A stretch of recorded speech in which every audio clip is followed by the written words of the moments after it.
Living centre में सबका स्वागत है। मेरा नाम झलकना दवे है और सबसे पहले आप सबका बहुत बहुत धन्यवाद व्यक्त करना चाहूँगी कि आपने अपना कीमती समय निकाल के आप यहाँ पर आए हैं।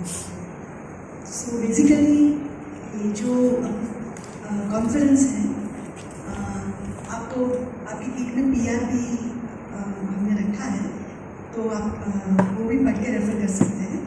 तो बेसिकली ये जो कॉन्फ्रेंस है मुझे गुरुदेव श्री रविशंकर जी आ रहे हैं यहाँ पर गुजरात विजिट में।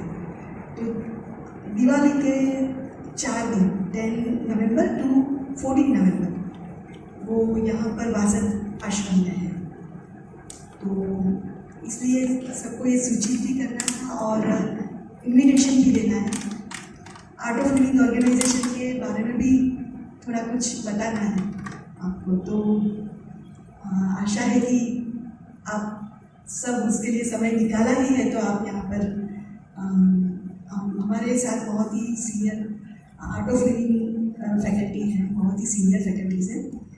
तो वो अपना जो भी ऑर्गेनाइजेशन के बारे में जो भी है डिटेल्स वो आपके साथ शेयर करेंगे।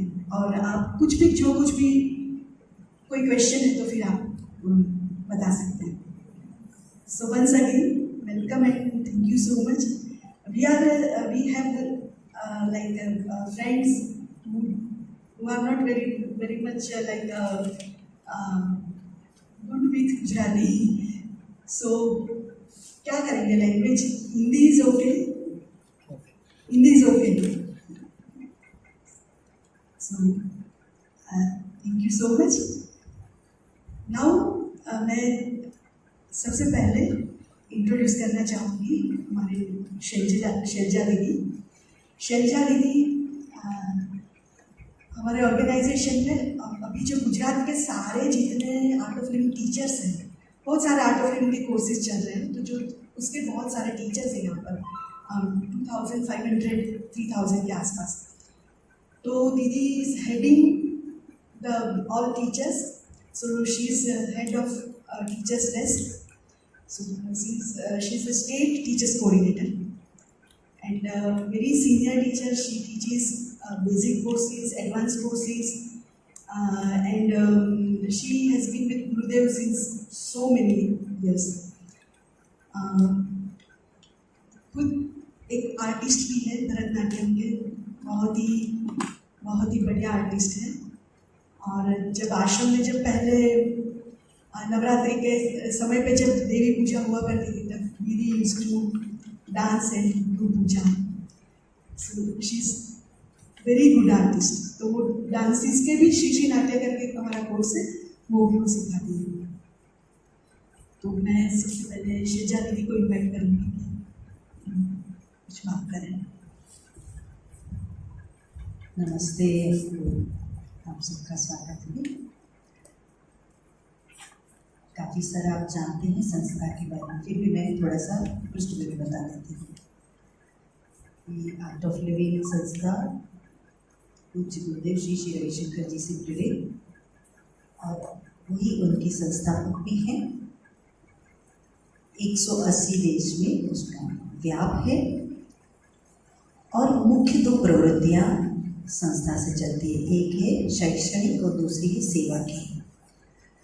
पारंपरिक रूप से जो हम शिक्षा प्राप्त करते हैं, है ना, एजुकेशन, नॉर्मल एजुकेशन, वो तो है ही, लेकिन शिक्षा का एक अलग पहलू जिससे एक व्यक्ति में मानव मूल्य का संस्थापन हो, और कालांतर में इसकी ज़रूरत हमेशा पड़ी है। कोई भी देश हो, कोई भी संस्कृति हो, और भारत इस मामले में बड़ा धनी है कि यहाँ ये संतों की भूमि रही है। तो उस नाते गुरुदेव का जो एक प्राइम जो भूमिका है वो है मूल्यों का पुनर्स्थापना करना। एक व्यक्ति अगर सोशली, स्पिरिचुअली अपने आप को आगे बढ़ा सकती है तो समाज अपने आप आगे बढ़ जाएगा। है ना। गुरुदेव हमेशा कहते हैं कि व्यक्ति का विकास हो गया तो विश्व का विकास अपने आप हो जाता है। तो इसी को लेके शिक्षा के अनेकविध कार्यक्रम, मैंने 57 से भी ज़्यादा कोर्सेज सिखाए जाते हैं, जिसमें बच्चों से लेके बड़ों तक, एक सामान्य ग्रामीण युवा से लेके कॉरपोरेट लेवल तक की सभी प्रकार के शिक्षा दी जाती है अलग अलग लेवल्स में। और सेवा की बात करें तो बहुत सारे सेवा प्रोजेक्ट्स, इसको भी डिटेल में बताएंगे, बहुत सारे सेवा प्रोजेक्ट्स रहते हैं, क्योंकि सेवा एक ऐसी विधा है कि ये अनकंडीशनली करना ही पड़ता है कालांतर में उसको भी, क्योंकि समाज जो है वो दो तरफा जाता है, ज्ञानोत्सुक भी है और कुछ उसको लाभ भी चाहिए। एक तबका ऐसा रहता है जो लाभ से वंचित रहता है, तो उसमें गुण फलते फूलते नहीं है, तो थोड़ा बहुत भी उसको लाभान्वित किया गया तो वो फलने फूलने लगता है। This is the basic philosophy. तो दो तरह के प्रोग्राम साथ साथ चलते हैं। और अभी हाल ही में देखें तो गुरुदेव का कला के प्रति, विज्ञान के प्रति अनूठा रुझान है, तो हर एक को एक अलग प्लेटफॉर्म भी देते हैं गुरुदेव।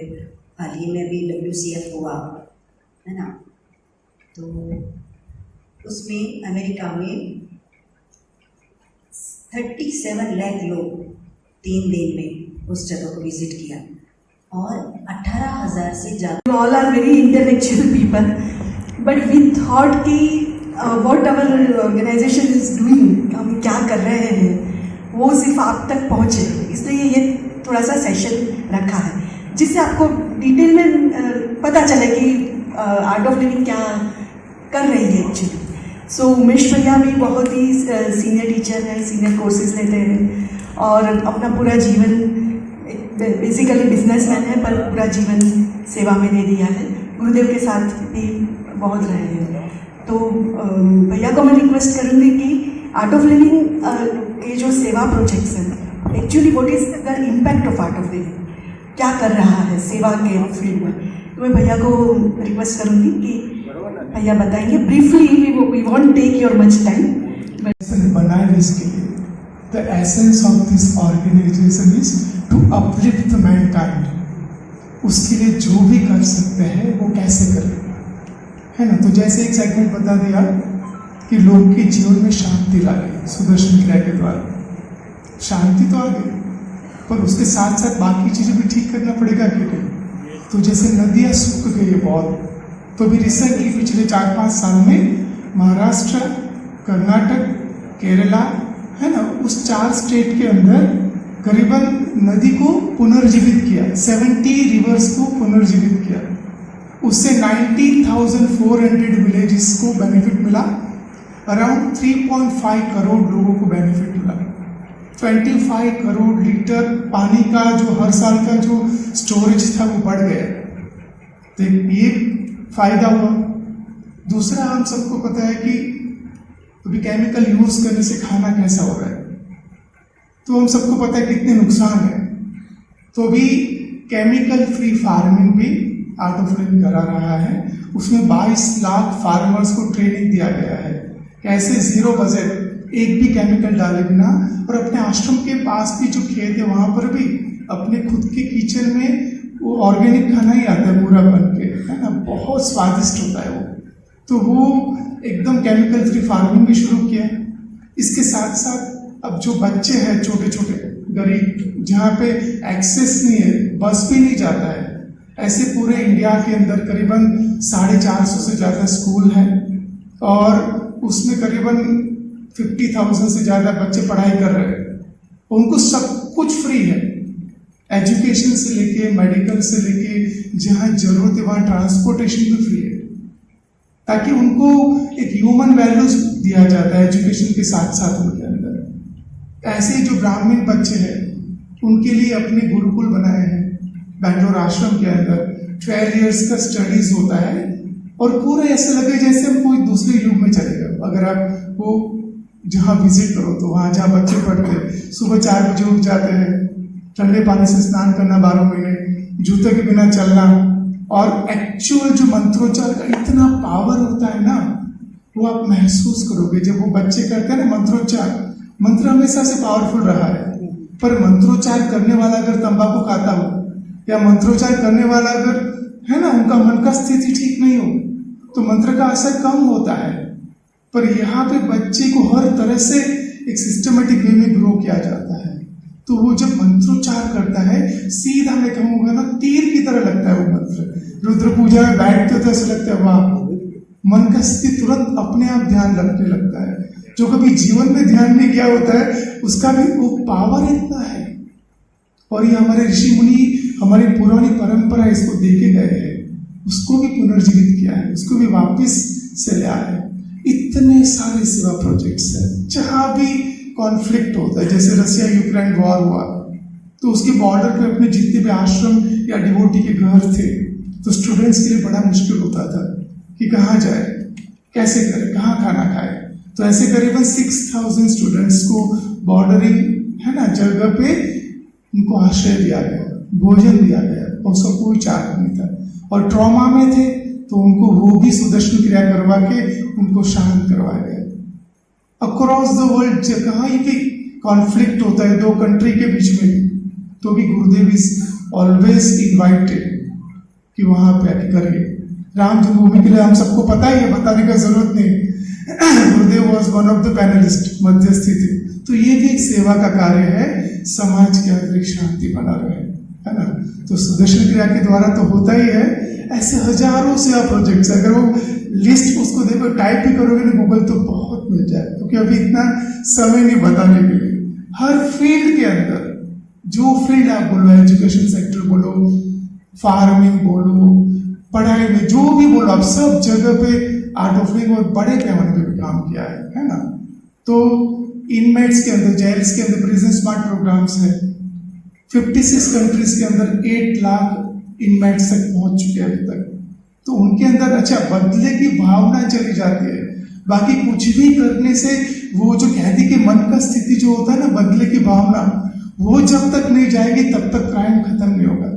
इसलिए गुरुजी किसी ने पूछा था कि किसी भी कंट्री का डेवलपमेंट हुआ उसका निशानी क्या है, तो गुरुजी बोले 2 जगह पे वैकेंसी होना चाहिए, हॉस्पिटल और jail.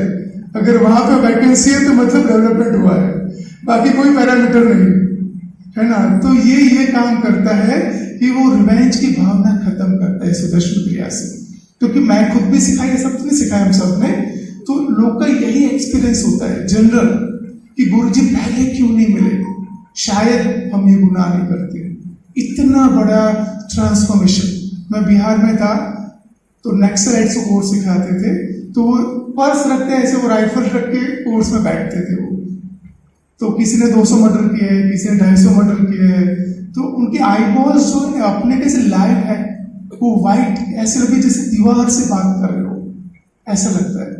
But at the end of the program वो आंख में नम हो जाती है। इट इज दैट पावरफुल, है ना। वो इतना ट्रांसफॉर्मेशन लाते हैं, तो सच में ये बहुत कमाल का है ना।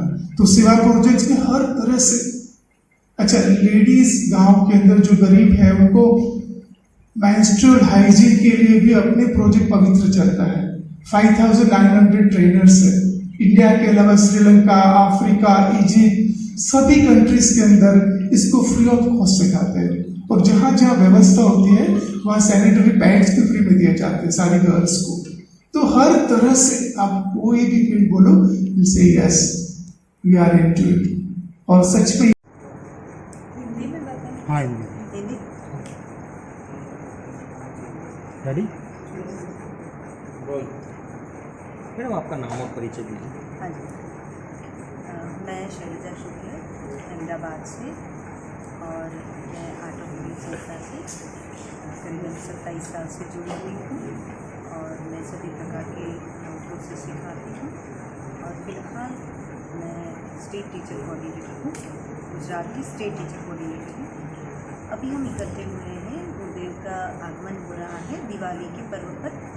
10 तारीख को गुरुदेव आएंगे वासद आश्रम, और 10 तारीख को ही शाम को धन्वंतरी होमा है, और 11 तारीख को सुबह फार्मर्स का एक प्रोग्राम है, कृषि का प्रोग्राम है, ऑर्गेनिक फार्मिंग कैसे करते हैं वगैरह, उनकी उपलब्धियों के बारे में कुछ रिसर्चेस हैं। इवनिंग में सत्संग है और दीपावली के दिन सुबह जैसे डिग्निटरी मीट है और इवनिंग में महालक्ष्मी होमा है। और दीपावली के अगले दिन खाली पट्टा है, उस दिन ऑल गुजरात टीचर्स मीट है, जितने भी फैकल्टीज़ गुजरात के हैं गुरुदेव से मिलेंगे। और उसके अगले दिन जैसे नया साल जो है उस दिन सुबह गणेश होमा है, शाम को गुरुदेव प्रस्थान करेंगे।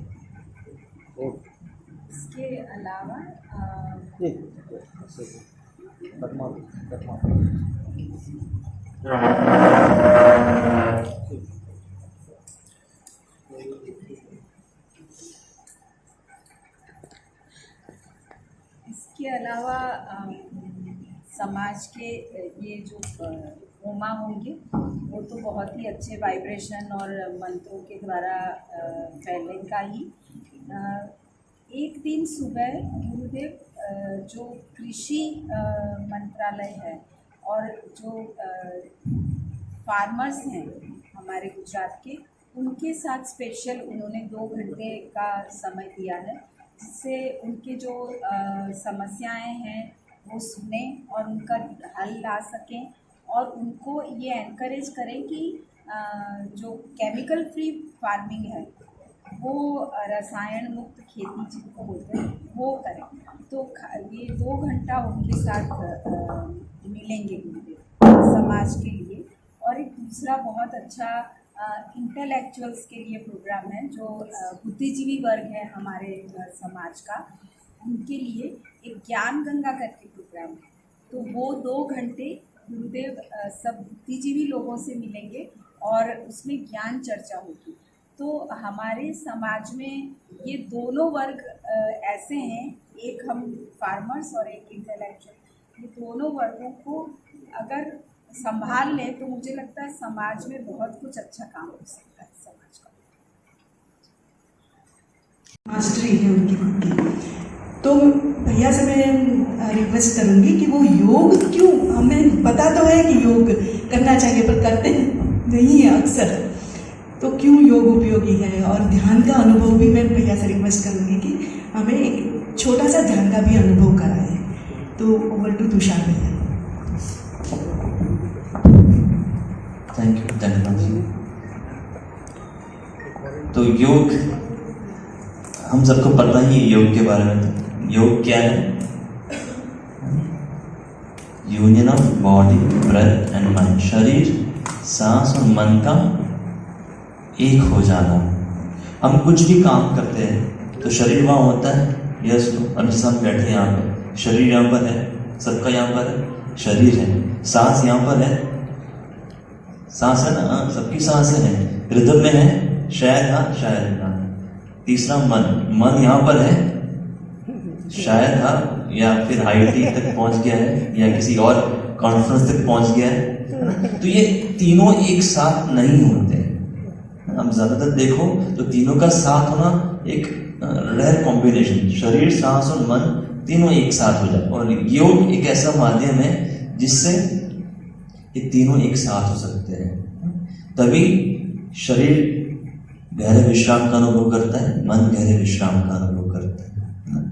हम क्या समझते हैं योग मतलब सिर्फ आसन करना, अलग अलग आसन करना। आसन ही योग नहीं है, आसन योग का एक भाग है ना। आसन, प्राणायाम, ध्यान, ये सब अलग अलग टूल्स है जिससे हम ये यूनियन का अनुभव कर सकते हैं, क्षमता का, समभाव का अनुभव कर सकते हैं, मन स्थिर कर सकते हैं। हमारा मन कैसा है सबको पता ही, ऊपर नीचे होता रहता है, कहीं ना कहीं घूमता रहता है, एक जगह ठहरता नहीं है ना। तो मन को ठहराने के लिए, मन में गहरे विश्राम का अनुभव करने के लिए शरीर को थोड़ा बहुत हिलाना जरूरी है। हमारा लाइफस्टाइल कैसा है आजकल? बैठे रहते हैं ज्यादातर, है ना। और आजकल टेक्नोलॉजी भी इतना अच्छा है कि सिर्फ बैठे बैठे काम हो जाता है, फिजिकल एक्टिविटी कम हो गया है। शरीर का स्वभाव क्या है? एक्टिव रहना। अगर हम उसके स्वभाव से विपरीत करेंगे तो क्या होगा? धीरे धीरे वो बिगड़ना शुरू हो जाएगा। है ना? और जब पता चलेगा then it is too late, है कि? तो पहले समझ जाना है, शरीर को थोड़ा एक्टिव करना है। मॉर्निंग में थोड़ा योगा कर लिया, वॉक कर लिया, है कि? जैसे भी हमने बात किया था, 1-2 साल से लोग ज्यादा अवेयर हो गए, अलर्ट हो गए। क्यों हो गए? एक भय है, एक डर की वजह से। उस डर की वजह से नहीं होना है, अपने एक लाइफ को बेहतर बनाने के लिए योग करना है। सब चाहते हैं हम लोग सुखी रहे, खुश रहे, यस नो चाहते हैं, चाहते हैं हमारे फैमिली मेंबर भी खुश रहे, यस नो। तो हमें पहले अपने आप को स्वस्थ रखना जरूरी है, ठीक है? थोड़ा आसन करना जरूरी है, उसके बाद थोड़ा प्राणायाम कर लो, ध्यान कर लो। तो जैसे भी जन्मा जी ने बताया, थोड़ा छोटा सा एक ध्यान का अनुभव करते हैं, करना है ध्यान सब लोगों को, जस्ट 2 to 5 मिनट्स, 5 मिनट थोड़ा करते हैं, यस। फिर हमें पूरा प्रोग्राम खत्म करते हैं। तो ध्यान करने के लिए क्या करना है? पहले तो मोबाइल रख देना है। अभी 5 मिनट हम कुछ नहीं करेंगे,